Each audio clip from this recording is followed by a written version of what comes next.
روایت میں آتا ہے کہ صحابی رسول صلی اللہ علیہ وآلہ وسلم شدید بیمار پڑ گئے۔ بیماری کے عرض میں اس قدر طویل مبتلا ہوئے کہ اٹھنے بیٹھنے سے عاجز ہو گئے، بستر کے ساتھ لگ گئے، قریب المرگ تھے کہ کسی نے حضور صلی اللہ علیہ وآلہ وسلم کو خبر دی۔ حضور اکرم صلی اللہ علیہ وآلہ وسلم کریم آقا اس کی عیادت کو تشریف لے آئے۔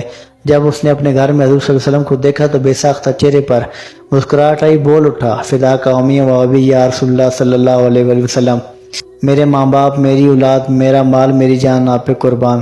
حضور اگر آپ کو نہ دیکھتا تو میں مرنے والا تھا، اور یہ میری بیماری اس پہ قربان جاؤں کہ جس کی وجہ سے میرے آقا میرے گھر تشریف لائے۔ حضور نے اس کی عیادت کی، اس کے لیے دعا فرمائی۔ عیادت کرنے کے بعد کچھ دیر بیٹھنے کے بعد حضور نے اس سے پوچھا کہ جب تم صحت مند تھے، صحت یاب تھے، تم نے کوئی ایسی دعا مانگی تھی؟ تو کہنے لگا کہ ہاں یا رسول اللہ صلی اللہ علیہ وسلم، جب میں صحت مند تھا تو میں نے اپنے رب سے اپنی غلطیوں کوتاہیوں کی وجہ سے میں نے اللہ سے یہ دعا مانگی تھی کہ اللہ میرے ایسے کے جو عذاب، جو سختیاں ہیں مجھے یہیں دے دے، بعد میں برداشت کرنے کی سکت میرے پاس نہیں۔ اس کے بعد میں اس قدر بیماریوں میں، آزمائشوں میں مبتلا ہوا، چارپائی کے ساتھ لگ گیا، میرے اپنے میرا ساتھ چھوڑ چکے تھے، میں شدید لاغر ہو گیا ہوں۔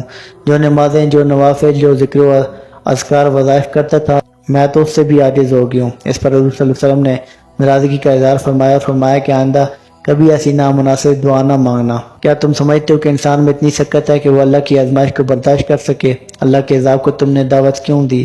انسان تو بہت عاجز ہے۔ اپنے رب سے ہمیشہ اس کی رحمت طلب کیے کرو، اپنی کوتاہیوں کی معافی طلب کیے کرو۔ جب بھی اللہ سے دعا مانگے اپنے لیے دین و دنیا دونوں کی بھلائیاں مانگا کریں۔